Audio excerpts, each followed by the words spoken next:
ఈరోజు ఇక్కడ భూమి పూజ చేయడం జరిగింది అరుణజ్యోతి నగర్లోన 15 ఫైనాన్స్ కింద ఒకటి 7 లక్షలు ఒకటి 8 లక్షలు శాంక్షన్ అయ్యడం జరిగింది. గతము 6 నెలల కింద ఇక్కడ ఎస్టిమేట్లు వేసి అంటే డ్రైన్లో చాలా ప్రాబ్లం ఉంది, మొత్తం డ్యామేజ్ అంతా డ్రైన్ అంతా పోయింది. ఇక్కడ ఉండే ప్రజలు ఈ డ్రైన్లో చాలా పోయినవి ఇక్కడ దీన్ని మరమ్మతులు చేయండి, చాలా ఇబ్బంది ఉండదు, చాలా కష్టం ఉండదని ఇక్కడ ఉండే ప్రజలు మా దృష్టికి తీసుకొస్తే దాన్ని దృష్టిలో పెట్టుకుని ఇక్కడ దానికి సంబంధించిన ఇంజనీర్స్ అధికారులను పిలిపించి ఇక్కడ మొత్తం టోటల్గా ఎస్టిమేట్ వేయించి దాదాపు ఇప్పుడు ఈ కాలువ మొత్తం కాలు వేసిన తర్వాత కాలు పైన స్లాబ్ వేసి అక్కడ డ్రిల్ వేయించి తర్వాత అరలేగుడి దగ్గర తర్వాత ఇప్పుడు ఇక్కడ ఇక్కడ సోడాపిండి వెనుకల అక్కడ నడిచడానికి ఇబ్బంది ఉంది వాళ్ళకి. అక్కడ ఎక్కడ ప్రజలకు ఇబ్బంది ఉండదో, ఎక్కడ ఇంపార్టెంట్ డ్రైన్ పడిపోయిందో అక్కడ ఆ దృష్టిలో పెట్టుకుని ఇక్కడ కాంట్రాక్ట్తో వర్క్ చేయించడం జరుగుతుంది. కాబట్టి ప్రజలు ఆలోచన మేరకే ఈరోజు ఈ డ్రైన్ ప్రాబ్లం సాల్వ్ చేయడం జరిగింది. ఒకటేమంటే మున్సిపాలిటీలో దానికి సంబంధించిన చాలా అధికారులతో కొట్లాడి ఫైట్ చేయడం జరిగింది.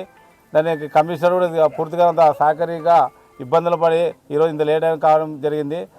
ఒకటే చెప్తున్నాం, ప్రజలకి ఏ ఇబ్బంది వచ్చినా ఏ కష్టాలు వచ్చినా ఖచ్చితంగా అది ముందుండి కష్టపడి పనిచేస్తాం. ఓటమి గెలుపు దేవ నిర్ణయాలు, ప్రజలు ముఖ్యము, అభివృద్ధి ముఖ్యము. కాబట్టి మా వార్డు దాదాపు మొత్తం డెవలప్మెంట్ చాలా మ్యాక్సిమం అయిపోయింది. మళ్ళీ రేపు అన్న ఎల్లుండన్నా మళ్ళీ రోడ్డు పైన జెంట్స్ బాత్రూమ్ కట్టడం అది స్టార్ట్ చేయడం జరుగుతుంది. తర్వాత లేడీస్ జరుగుతుంది. ఎందుకంటే ఇక్కడ చాలామంది పబ్లిక్ కూడా దూరంగా లెట్రిన్ కూర్చుని రోడ్ అంతా గలీజ్ చేసి చాలా ఇబ్బందికరం ఉంది. కాబట్టి మ్యాక్సిమము మళ్ళీ రేపన్నా ఎల్లుండన్నా అక్కడ అది స్టార్ట్ చేపిస్తాము. ఈ డ్రైన్ మ్యాక్సిమం అంతా చేపించి పూర్తిగా వార్డులోన మ్యాక్సిమం అన్ని పనులు అయిపోతాయి.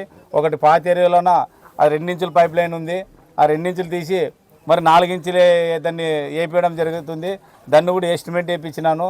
టోటల్ పాత ఏరియా మొత్తము అంటే తాగడానికి నీళ్లు 2 ఇంచుల వల్ల వాళ్ళకి ప్రజలకి రావడం లేదనమాట.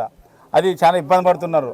అప్పుడు మన అమృత స్కీమ్ కింద అప్పుడు ఉండే దానికి స్కీమ్లో 2 ఇంచులు ఉంటే ఆ 2 ఇంచులు వేపించడం జరిగింది. అక్కడ ఈసారి మళ్ళీ 4 ఇంచులు ఎస్టిమేట్ వేసి పెట్టేయడం జరిగింది. కాబట్టి అదుడు చేస్తే పూర్తిగా మా వార్డు ప్రజలకు కొద్దిగా మ్యాక్సిమం వాటర్ ప్రాబ్లం ఇబ్బంది లేకున్నట్లు అయిపోతుంది. చాలా ఇబ్బందిగా ఉంది అక్కడ మారం గుడి, దుర్గమ్మ గుడి, పాతేరు టోటల్ పైన. కాబట్టి అది కూడా తొందరగా శాంక్షన్ చేసి దాన్ని కూడా పని పూర్తి చేస్తాం. దయచేసి అభివృద్ధి విషయంలోన ఎప్పుడు ప్రజల్ని కోరిందే చేస్తామని ఈ మీడియా ద్వారా ప్రజలకు తెలియజేస్తున్నాం. టోటల్ ఒక 7 ఒక 8 దాదాపు 15 లక్షలు 15 ఫైనాన్స్ కింద ఈ డ్రైన్లో ఎక్కడెక్కడ ఇబ్బంది డ్యామేజ్ పోయిందో అక్కడ డ్రైన్లు వేసి అక్కడ స్లాబ్ వేసి ప్రజలకి ఇబ్బంది లేకుండా చేపించడం జరుగుతుంది.